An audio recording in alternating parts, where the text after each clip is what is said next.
Je suis une Française, une Européenne qui apprécie la Chine et les Chinois et qui aime avoir des échanges avec eux culturels. Je suis arrivée pour la première fois en juin 1984. Les souvenirs, je dirais, de mon premier soir étaient très forts. Donc je faisais un stage à l'ambassade. L'ambassadeur me dit « Ah, il y a une université qui demande à recevoir des livres en français. » Et j'arrive à l'université de diplomatie, Waitia-Xuan. Et puis là, je m'aperçois que tout le monde m'attendait, en fait, toute la direction m'attendait. Je me dis, mais pour des livres et tout, c'est très curieux. Et alors, j'étais vraiment étonnée parce que il y avait des profs très âgés, qui avaient plus de 80 ans, et des élèves qui n'étaient jamais sortis de Chine, qui parlaient un français, mais extraordinaire, vraiment parfait. Et du coup, je leur dis, mais vous voulez pas faire autre chose que recevoir des livres?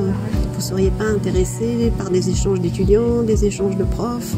Et à ce moment-là, mais ils sautent littéralement sur la table en disant, mais si, c'est exactement ce qu'on veut, on veut s'ouvrir, on veut changer les choses. Donc je rentre et j'en parle à l'ambassadeur en lui disant pourquoi on ne leur propose pas un jumelage avec Sciences Po. Puisque moi je venais de Sciences Po et je les connaissais bien. Et l'ambassadeur trouve que c'était une bonne idée. Donc on a écrit à Sciences Po. Mais à l'époque, il n'y avait pas Internet, hein, donc il a fallu envoyer la lettre par la valise diplomatique, attendre la fin des vacances, que la réponse revienne. Mais la réponse était oui. Et du coup, dès l'année suivante, on a fait le jumelage. Et donc l'année d'après, en septembre 85, on a eu les premiers étudiants chinois et les premiers profs chinois qui sont arrivés à Sciences Po. Et du coup, l'année suivante, on a fait l'échange retour. Les premiers Français qui sont allés à Waitia-Xuan et je faisais partie des premiers Français. Et voilà, et c'est comme ça que je me suis retrouvée embarquée dans la relation avec la Chine. Entre 87 et 89, j'étais diplomate. Et après, j'ai changé. En 89, je suis devenue journaliste jusqu'en 2016. Quand même l'incroyable transformation de la Chine. Même moi qui vis là-bas, je ne cesse d'être surprise. Donc évidemment la ville où je vis, qui est Pékin, qui ne cesse de se transformer, mais aussi des villes plus petites de province, où là on voit encore plus vite la transformation qui peut se faire.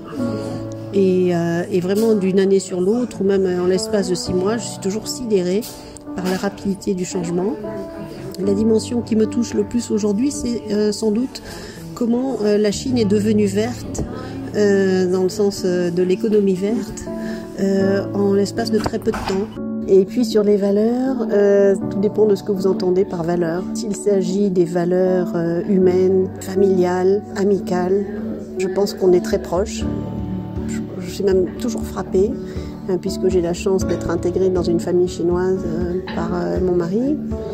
Toujours frappée par la proximité et à quel point les relations se ressemblent en fait au sein d'une famille et particulièrement entre Chinois et Français. Je pense qu'on a énormément de points communs.